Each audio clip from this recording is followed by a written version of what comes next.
Everyone welcome back to panda series. तो आज हम फिर से मिल चुके हैं अपनी एक और नई वीडियो के साथ। तो आज की वीडियो में सीखने वाले इंपोर्टिंग पांडास में कैसे होती है। और पिछली वीडियो में हमने सीखा था डेटा फ्रेम्स और सीरीज़। तो आज हम इंपोर्टिंग सीखेंगे कैसे डिफरेंट टाइप्स की फाइल्स को इंपोर्ट करके उसमें ऑपरेशंस लगा सकते हैं। तो चलते हैं अपने जुपिटर नोटबुक की तरफ। नोटबुक खोल लेते हैं। तो हमने अपनी फाइल खोल ली है। तो इसको सबको रन कर देता हूँ एक बार मैं पहले से।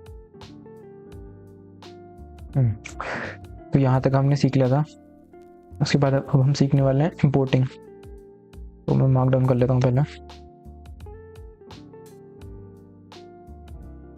ठीक है, अब इंपोर्टिंग मतलब जैसे डिफरेंट टाइप्स की फाइल्स होती है हमको उनको इंपोर्ट करना होता है।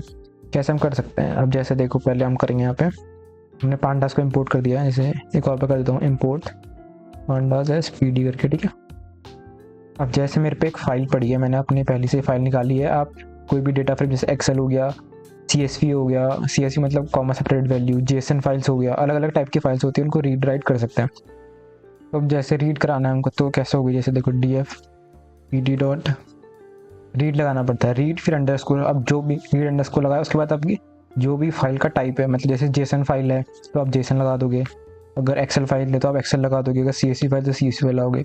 मेरे पास CSV फाइल स्टोर है, मैं CSV लगा रहा हूँ। फिर आपको देना होता है कॉमास, कॉमास के अंदर फाइल का नाम, फाइल का नाम है मेरा abc2.csv करके फाइल का नाम है। ठीक है, अगर आपने यहाँ पे लोकल पे स्टोर करी है तो यहाँ से उठा के आप सीधा उसका नाम दे सकते हैं। अगर आपको उसका एड्रेस पड़ा है, जैसे एड्रेस मतलब होता है जैसे C होता है, C ड्राइव में, C ड्राइव के अंदर यूज़र के अंदर है, यूज़र के अंदर HP के अंदर है, HP के अंदर डेस्कटॉप में, वो एड्रेस भी आप यहाँ पे कॉपी पेस्ट कर सकते हो कॉमर्स के अंदर। ठीक है, इन्वर्टेड कॉमर्स के अंदर। तो मैंने रीड करा, इसको रन करा। ठीक है, अब मैं यहाँ पे DF चलाऊँगा। DF चला, ये देखो ये हमारा क्या है, डेटा टाइप आ गया। ठीक है, ये डेटा टाइप आ चुका है, हमारा डेटा फ्रेम बन चुका है जो भी है हमारा। देखो इसमें कौन कौन से लेवल्स हैं, student, language, science, maths, history. ठीक है, और इसने इंडेक्सिंग कर दी है, इसमें बाय डिफॉल्ट इंडेक्सिंग 6 तक कर दी है मतलब। ठीक है, अगर इसमें पहला ऑपरेशन होता है जैसे आपको DF डॉट हेड चलाना, अगर आपको सारे नहीं चाहिए कॉलम तो हेड लगाओगे। हेड मतलब हेड होता है, एक टेल होता है। हेड मतलब स्टार्टिंग के कितने चाहिए आपको, स्टार्टिंग के। जैसे स्टार्टिंग में मैंने 3 कर दिया, 3 दे दिया। ठीक है, स्टार्टिंग के तो यहाँ पे 3 आ जाएंगे, 1 2 3। वैसे ही होता है DF डॉट टेल होता है, टेल मतलब पीछे होता है, पूंछ। अब आखिरी के कितने चाहिए आपको, इससे आखिरी के 2 चाहिए तो ये 2 दे देगा, 5th और 6th। ठीक है, अगर आपको पूरा चाहिए तो DF।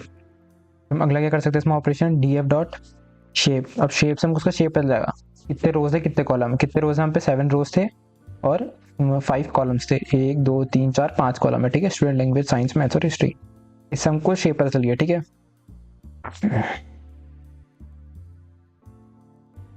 कुछ होते हैं जैसे इसमें और ऑपरेशंस लगा सकते हैं, जैसे आप बेसिक बता रहा हूँ, DF डॉट कॉलम्स करके। अब यहाँ वो कॉलम्स मिल जाएंगे आपके, student, language, science, maths, history. ठीक है, ये कॉलम्स मिल गए। ठीक है, अब एक होता है DF डॉट इन्फो। इन्फो में आपको इन्फॉर्मेशन मिल जाएगी सारी। ठीक है, कौन कौन सी इसमें कितनी नल वैल्यूज़ हैं, कौन कौन सा इनका डेटा टाइप है। जैसे ये देखो मैं आपको समझाता हूँ इसका मतलब, ये हम पे कॉलम्स हैं। नॉन नल वैल्यू कितनी है, इसमें एक भी नहीं है, स्टूडेंट में, लैंग्वेज में भी एक भी नहीं है।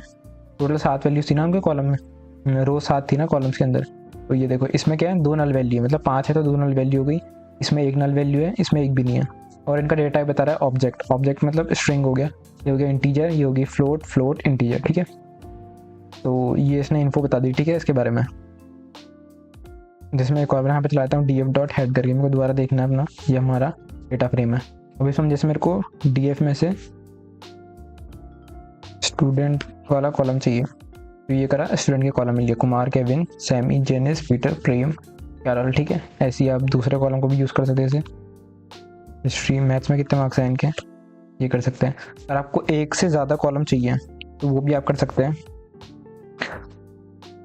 अगर आपको एक से ज़्यादा कॉलम चाहिए तो आपको लिस्ट के अंदर लिस्ट पास करनी पड़ेगी। जैसे ये लिस्ट है, उसके अंदर एक और लिस्ट पास करी, फिर उसके अंदर दे दो, जैसे मैथ चाहिए, मैथ से पहले मुझे चाहिए STUDENT स्टूडेंट, और उसके मैथ्स के मार्क्स और साइंस के मार्क्स चाहिए मुझे, CICE। और ये कौन लगाना है, ये साइंस, सॉरी ये साइंस के मार्क्स। ठीक है, देखो स्टूडेंट, मैथ्स और साइंस के मार्क्स मिल गए। स्टूडेंट का नाम, जितने कॉलम चाहिए उस हिसाब से ला सकते हैं। इसमें भी DF डॉट लॉक चल सकता है। लॉक में हमको देना पड़ेगा लेबल। अभी लेबल हमने वही है हमारे 0 1 2 3 0 दिया, तो ये 0 का लेबल मिल चुका है, मतलब 0।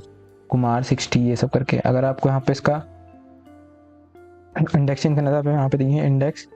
अब इंडेक्स में तो हमको कॉलम देना है, तो इंडेक्स कॉल डाला इक्वल्स टू में दे दिया हमने student, ठीक है, स्टूडेंट दिया, ठीक है। अब यहाँ पे चला है, देखो स्टूडेंट बन चुका हमारा कॉलम। अगर यहाँ पे हम अब df चलाऊँ तो देखो df में क्या मिल गया, जो इंडेक्स था उस जगह हमने स्टूडेंट को दे दिया वो उसका इंडेक्स। अब स्टूडेंट बन चुका है इंडेक्स। अगर अब मैं df डॉट आईलॉग चलाऊँ, उस टाइम पे हमने क्या दिया था, यहाँ पे 0 दिया था, क्योंकि उस टाइम पे 0 था लेबल हमारा। अब यहाँ पे लेबल बन चुका है हमारा, ये देखो यहाँ पर मैं दे सकता हूँ, जैसे मेरे को चाहिए पीटर का मार्क्स, जिसमें यहाँ पे चाहिए पीटर के मार्क्स, पीटर, ठीक है, पीटर के मिल चुके हैं सारे मार्क्स, ठीक है। और लैंग्वेज कौन कौन सी है, लैंग्वेज में कितने हैं, साइंस में कितने, मैथ्स में कितने, हिस्ट्री में कितने। अब जैसे df डॉट आईलॉग में अभी भी हमारा इंडेक्स यूज़ होगा, तो इंडेक्स में जैसे सेम हमको पीटर का चाहिए, पीटर का इंडेक्स कितना है 0 1 2 3 4, 0 1 2 3 4 5 इंडेक्स है। तो ये देखो सॉरी 4 इंडेक्स है, 4 इंडेक्स है, पीटर के मार्क्स मिल चुके हैं, ठीक है। आई लॉक में इंडेक्स यूज होता है और एल लॉक में लेबल यूज होता है, ठीक है, क्योंकि हमने लेबल चेंज कर दिया, इंडेक्स चेंज कर दिया, तो ये हो गया, ठीक है। तो यही होती है इंपोर्टिंग पांडास में, कैसे इंपोर्ट करते हैं डिफरेंट फाइल्स को, उसमें कैसे कैसे हम बेसिक्स ऑपरेशन जो स्टार्टिंग में जैसे हमको डेटा मिलता है उस पर चेक कर सकते हैं। तो शेप चेक कर सकते हैं, उसका कॉलम चेक कर सकते हैं, कौन से इन्फो चेक कर सकते हैं। तो आज की वीडियो में इतना ही। होप आपको वीडियो पसंद आएगी। अगर वीडियो पसंद आई तो don't forget to like share and subscribe the channel, और मिलते हैं अपने नेक्स्ट वीडियो में। तब तक के लिए बाय।